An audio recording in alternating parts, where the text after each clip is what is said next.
जय वाल्मीकि। आज धर्म प्रेमियों,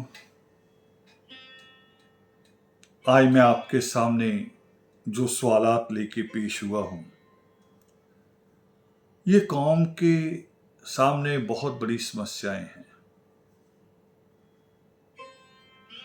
एक जिसको हम कह सकते हैं कि रेस ब्रेकर बन गया है और उससे हमारा जो विकास रुक रहा है। ये समस्या है, इसको आप परंपरा भी कह सकते हैं, मगर आज समस्या है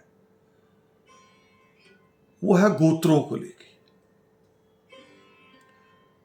खास तौर पे विवाह शादी के समय बहुत दकियानुसी और बहुत क्या कहते हैं उसको, कट्टरता जैसे होती है। कई लोग गोत्रों का इस्तेमाल इस तरह से करते हैं, कोई 4 गोत्र की बात करता है, कोई 3 गोत्र की बात करता है, और जबकि गोत्रों को अगर मैं सही से अगर देखूं तो पूरे भारत में हमारे गोत्र आपस में भी नहीं मिलते, अलग अलग हो जाते हैं कहीं कहीं भाषाओं से जाके। जैसे जो गोत्र पंजाब में अटवाल है वो हरियाणा में अठवाल है, महाराष्ट्र तक जाते वो अठावले हो जाता है। तो अगर उसको अलग मान लेंगे कहीं तो फिर तो और आप और उलझ जाओगे। अब मैं वापस आ रहा हूं अपनी बात पे कि पहले तो हमारे यहां समस्या है शिक्षा को लेके। बच्चे पढ़ नहीं रहे, बच्चों में खास तौर पे लड़के नहीं पढ़ रहे पूरे भारत में, पूरी बल्कि भारत नहीं कहूंगा, मैंने तो जो विदेशों में भी देखा है कि बच्चे नालायक हैं। माँ बाप जाते हैं विदेशों में, बड़ी कमाई करते हैं, बच्चे उस कमाई को उड़ाते हैं, बड़ी बड़ी महंगी गाड़ियां लेते हैं, बड़े महंगे महंगे और शौक पालते हैं। और कुछ वहाँ की कई सरकारों की पॉलिसीज है कि वो सरकार भूखा नहीं मरने देती, उसका कुछ पैसा दे देती है, कुछ ऐसे भी है। तो भारत नहीं, पूरे मैं जो देख रहा हूं विश्व में, और अभी पाकिस्तान के साथियों से भी बात हो रही, तो वहां भी लड़के हमारे ज्यादा नालायक हैं। ईश्वर की कृपा से लड़कियां पढ़ रही हैं। अब लड़कियां पढ़ रही हैं तो जब उनकी शादी की बात आती है तो आप अगर 3 और 4 गोत्र खड़े कर दोगे बीच में, पहले तो लड़का उनके बराबर स्टडी के लेवल का मिलता नहीं है, और अगर मिल जाए और अगर आप 3 और 4 गोत्र खड़े करोगे फिर तो और समस्याएं आ जाएंगी शादी को लेकर। मुझे साथियों ने सवाल भेजा, लगातार भेज रहे हैं, तो मैं कई दिन से जवाब नहीं दे पा रहा था। ये सवाल आज से नहीं, कई साल से चल रहा मेरे सामने। तो मैं इसमें 2 मिसाल देना चाहता हूं, खास तौर पे भारत एशिया को लेके, पाकिस्तान को लेके। हमारे सामने 2 मजहब हैं बड़े। हमारे सामने सिख है। सिखों में ज्यादा गोत्रों को माना नहीं जाता, वो अपने रिश्तेदारी में भी शादी कर लेते हैं। बुआ के बच्चों से मामा के बच्चों की शादी हो जाती है। किस कारण? क्योंकि उस कौम ने बार बार संघर्ष झेले हैं, जिसको वो कहते हैं घल्लू घारा, कत्लेआम झेले हैं। तो जब उनको मुसीबत लगी कि इस समय में अगर हम अपने बच्चों को सुरक्षा नहीं दे पाएंगे, सामाजिक जीवन नहीं इनका शुरू कर पाएंगे, तो उन्होंने ये बैरिकेड्स तोड़े, और इसीलिए शायद उनके परिवारों में शादी हो जाती है। हाँ, ताए चाचे में नहीं होती, मगर जो इस्लाम है, मुस्लिम लोग जो हैं, उनमें ताए चाचे में भी शादी होती है। किस लिए? उन्होंने भी जिहाद किए हैं, बड़े जिहाद किए हैं। तो जब बड़े जिहाद लोग करते हैं तो सबसे पहले लड़की की, बेटी की सुरक्षा की बात सोचते हैं।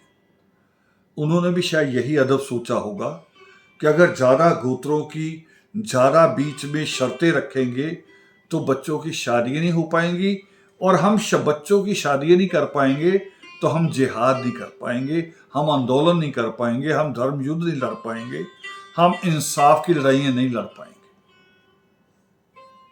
हमें भी ये सीखना होगा, समझना होगा हमें भी कि इस वक्त हम भी एक जिहाद में हैं। जिहाद का मतलब तलवार लेके नहीं होता,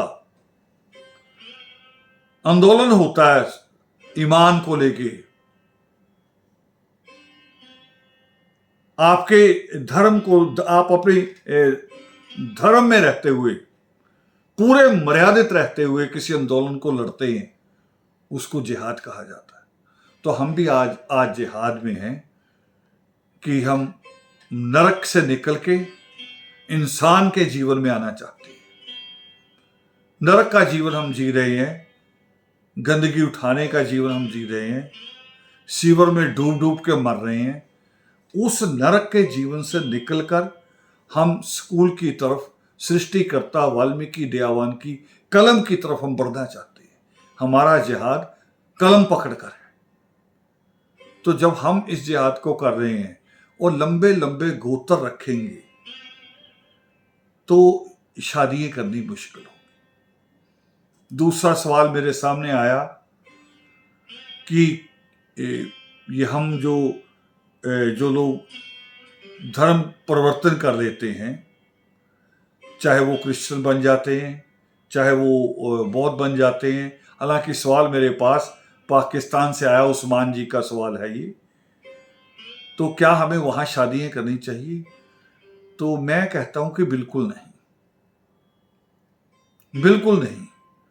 हमने जिस बच्चे को पढ़ाया लिखाया है, हमने उसका pay back to the society, Valmiki धर्म में लेना है।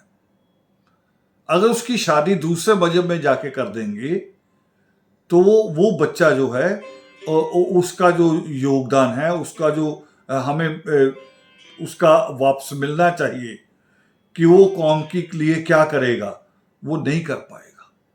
करेगा तो उसके अपने परिवार में कलह क्लेश रहेगा, और वो भी ठीक नहीं है। तो इसलिए हमें जो लोग मजहब छोड़ के चले जाते हैं, हमें उनके यहाँ भी शादियां नहीं करनी। हमें अपने वाल्मीकि धर्म में रहकर इस धर्म को निभाना है। हाँ, मैं इतना बर्दाश्त कर सकता हूँ, इसकी छूट हो सकती है, क्योंकि वो भी परमेश्वर का आदेश है। परमेश्वर ने कहा है कि प्रेम करना पाप नहीं है, प्रेम को भंग करना पाप है। इसलिए उस बुनियाद पे मैं कह सकता हूँ कि अगर बच्चे अपनी कौम में खुद शादी पसंद करना चाहें तो उसको हमें स्वीकार करना है, मगर दूसरी जगह शादियां बिल्कुल नहीं होनी चाहिए। दूसरी जगह शादियां होने से हमारी ताकत दूसरी जगह चले जाती है। और ये हुआ जिन लोगों को बाबा साहब अम्बेडकर ने पढ़ने के लिए भेजा, उनको किसी को लालच बड़े पदों के दिए गए, किसी को बड़े ब्राह्मणों के बनियों के घर में शादियां करके वो ताकत जो है छीन ली गई। तो उस ताकत को हमें छीनने नहीं देना, अपने ही धर्म में रखना है। इसीलिए हम शिक्षा का अभियान चला रहे हैं। यहाँ भारत की सरकार ने तो अभियान चलाया है कि लड़की पढ़ाओ लड़की बचाओ। तो हम जो आदर्श के मंच से चला रहे हैं, हम चला रहे हैं कि लड़का पढ़ाओ बेटी बचाओ। लड़का पढ़ाओगे तो बेटियां बचेंगी, वो उसको अकल होगी, लड़की सड़क पे भी बचेगी और लड़की अपने परिवार गृहस्थ में जाके भी बचेगी। तो ये सवाल थे जिनके ऊपर मैंने आज बात करनी थी। उम्मीद है कि आप इनको गहराई से समझेंगे। और गोत्र वाली बात दोबारा दोहरा रहा हूँ, मैंने स्पष्ट नहीं की थी। सवाल जवाब अस्पष्ट रह जाएगा, अधूरा रह जाएगा। मेरा जो अपना विचार है कि ना 4 गोत्र ना 3 गोत्र, बहुत ज़्यादा अगर कट्टरता है तो 2 रखे, नहीं तो 1 गोत्र रख के शादियां करनी शुरू कीजिए। हम बहुत बड़ी मुश्किल में हैं, हम बहुत बड़े आंदोलन में हैं, हम रणभूमि में खड़े हैं और हमें ये करना होगा। जय हो।